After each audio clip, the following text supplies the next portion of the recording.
I'm going to show you how I brew kombucha or make kombucha.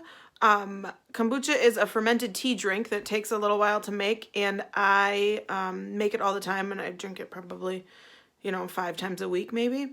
It's full of probiotics and all kinds of good beneficial bacteria. And so I'll talk you through the process of what I do for this.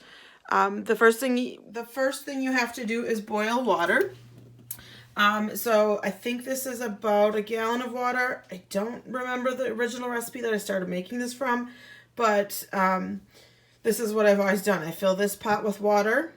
I'm going to put 8 bags of black tea in it. I just get this organic one from Woodman's. Back here you can see my 2 batches that were brewing from last week. These were made with a green tea, and so that's why there's a little bit lighter color. This tea is going to be much darker. Also, when it ferments, the color changes a little bit. So this is my one that we're going to flavor and bottle. And the scobies are in there, and I'll tell you all about the SCOBY, the symbiotic culture of bacteria. And then this is a cup of sugar. I have 2 other jars here that I'm going to put the new tea into, and then this is some fruit juice that I juiced the other day. It's oranges and limes and lemons and clementines, and I did a little time lapse of that, so I'll insert that.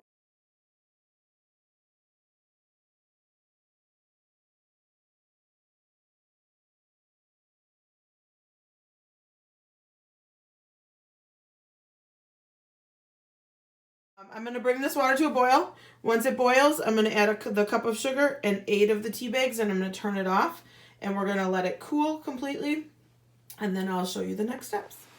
Okay, so you can see that the water's boiling. I'm going to turn that off. I'm going to put my cup of sugar in. It might go over, but that's okay. You just want the sugar to dissolve in, and then I'm going to add my 8 bags of tea.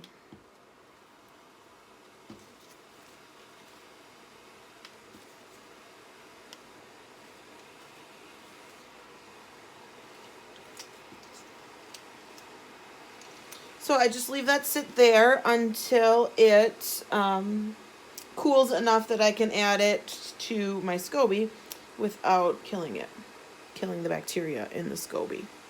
So that's that step. Okay, so for the next step, I'm going to transfer the SCOBYs into these jars so that they are ready when the tea cools off. So what you have to do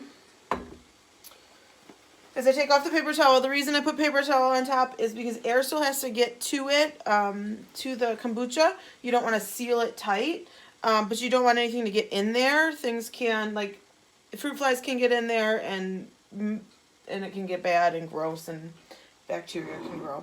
Well, it is bacteria, but, like, other stuff could grow.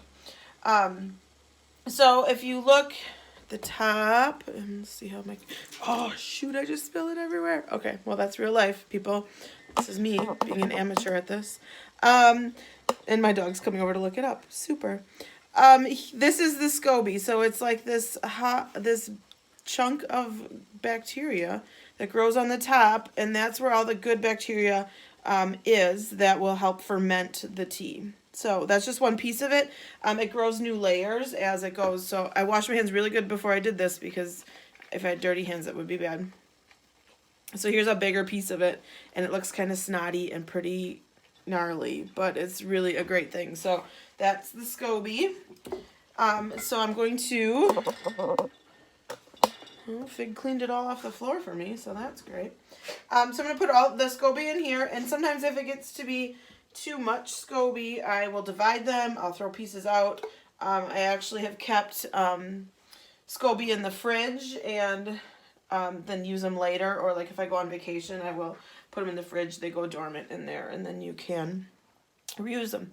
So then I'm going to pour a little bit of this tea in, or the kombucha, into the jar so that there's just a little bit in there.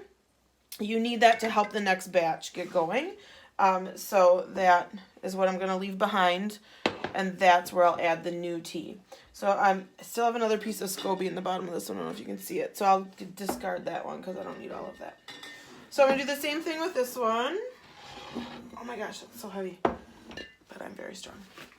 All right, so here again, Let's see if I can show you this without spilling it on the floor. Here's another SCOBY. Looks pretty yucky, but it's amazing. Okay, so this one's gonna be much, oh, let me fix the camera. This one's gonna be way bigger. Fig. She apparently likes kombucha. This one's a bigger jar, so you can see all of this still awesome grossness coming out of here. So this is all the good. It's a symbiotic culture of bacteria, SCOBY. So that's gonna go in there. And then I'm just gonna pour a little bit of this tea in. Try not to spill it all. And then that's about what I need to start my next batch. All right, I'm gonna save these rubber bands because I use those over and over. And I'll clean up what I spilt. And then we have these 2 jars of this beautiful kombucha that's ready to go. One thing you never want to do with your SCOBY is let metal touch it, because that will kill the bacteria as well, I guess. It's what I read one time. So I'm taking out this extra piece. I don't really need this one, but I'm going to throw it in that jar anyways, because why the heck not? All right, so then, like I said, I have my citrus juice here, clementines, lemons, and limes. It's a little pulpy, and I juiced it the other day. And this is how I like to flavor my kombucha. You can do all different flavors. I really like the citrus flavor. But if you've ever seen kombucha at the store, you know there's a bazillion flavors you could do. So I'm going to pour this in. It's going to get, like, fizzy. Hopefully it doesn't go over.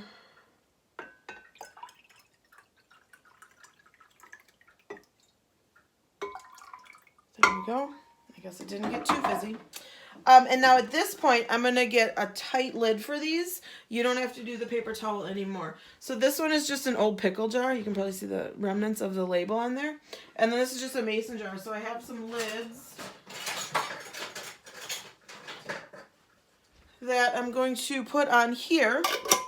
And then this is what I'll let this sit for 1 day like this. And then tomorrow I will bottle it up and then I'll keep it in the fridge.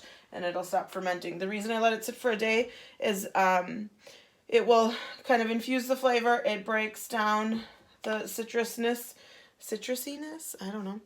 And it helps it get a little bit more bubbly. Mine never really gets too bubbly. I like to add sparkling water with it when I drink it, but that's gonna sit and hang out so the flavors come together overnight. These 2 I'm going to cover with a paper towel until I'm ready to add the cool tea. So this will just sit here until my tea cools. You can see the steam's coming off of it. The tea is turning into, the water's turning into tea. So I'll let that cool. I started this a little bit late tonight. It's already, it says 8:52. So I might be up a while waiting for that to cool. And then I'll stick it in these jars. So that's basically how you brew kombucha. Once the tea's in here, it'll sit for about a week. I just let it sit as long as it takes me to drink this batch. But some people wait a week. You could wait longer. If you let them go too long, sometimes they get like really vinegary flavored, and that's not really what I prefer. So